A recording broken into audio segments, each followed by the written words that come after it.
Back on our show this Thursday, great to have District 26 State Rep Jeff Hall with us this morning. The special session begins this weekend. It starts Sunday. Jeff, it's going to be an interesting month or so. That it will be. A month, and then regular session starts at the end of the special session. You'll have about 5 days off. 5 days off. Yes, yes. And but the special session will start this Sunday at 4 o'clock. And you'll be down there tomorrow, you were telling us. We'll be down there tomorrow.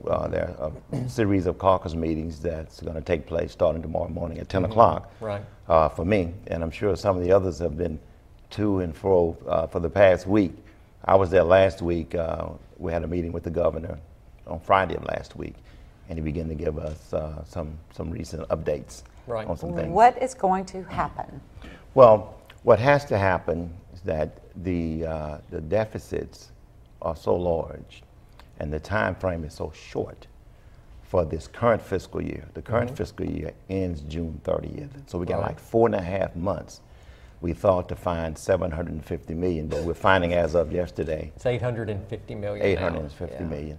So that's a short time to have real cash impact.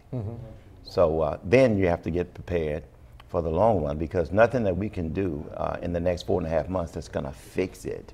It can begin the process of fixing the various flaws that we have in the system and in the budget process.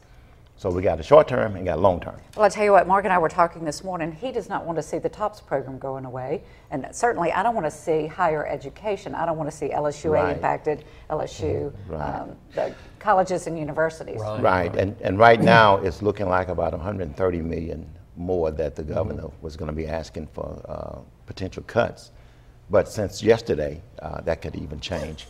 TOPS for sure. Higher education has outgunned the amount of money available for TOPS on an annual basis, therefore it falls short.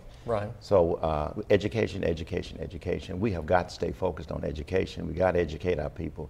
Lack of education means lack of business and economic development. So you've got to have educated workforce, educated population. So that's something we don't want to be cutting anymore. They've sustained quite a few cuts. Are there some things that we can do in addition in other areas? Certainly there are. And that's what the issues are going to be about in the next few days. What do you cut, and how do you try to add more revenue? Jeff, do you think new taxes are inevitable? No doubt.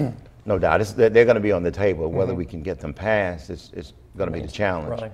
But I think, yes, you just can't cut your way to $800 million shortfall. Are the people that elected you calling you? Voicing their concerns? They are emailing and calling.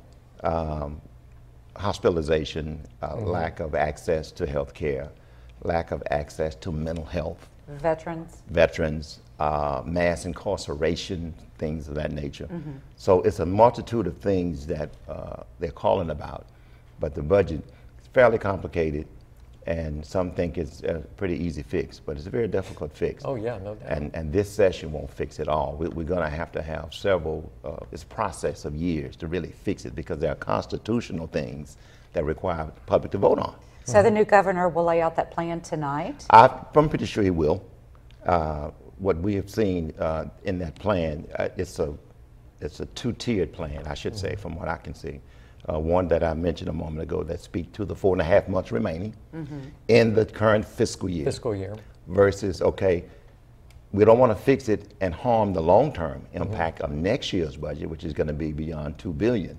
So you have to be very, very careful on what you think you're fixing as opposed to what you may be damaging. But right now, we got a 4.5 month window to try to get some things corrected. It'll be a sprint. Almost. It's a real sprint. Real sprint. But it will be some tax increases and some credits or expenses deduction that's probably going to have to be looked at, viewed, analyzed, and determine what real impact is going to be. All eyes in the state will be on Baton Rouge. You're going to be a busy man, Jeff. It's going to be busy, that's right. Well, thanks for coming by. Well, thank you for having me. Anytime you need an update, I'd be glad to do it, as well as the other delegation. I'm sure I'd be glad, but I'm certainly And reach out to us when you want to come. I mean, we're happy to have you. So I know you'll be busy for the next Be a while. For a while. Best of luck in Baton Rouge. Leaving tomorrow. Thanks a bunch.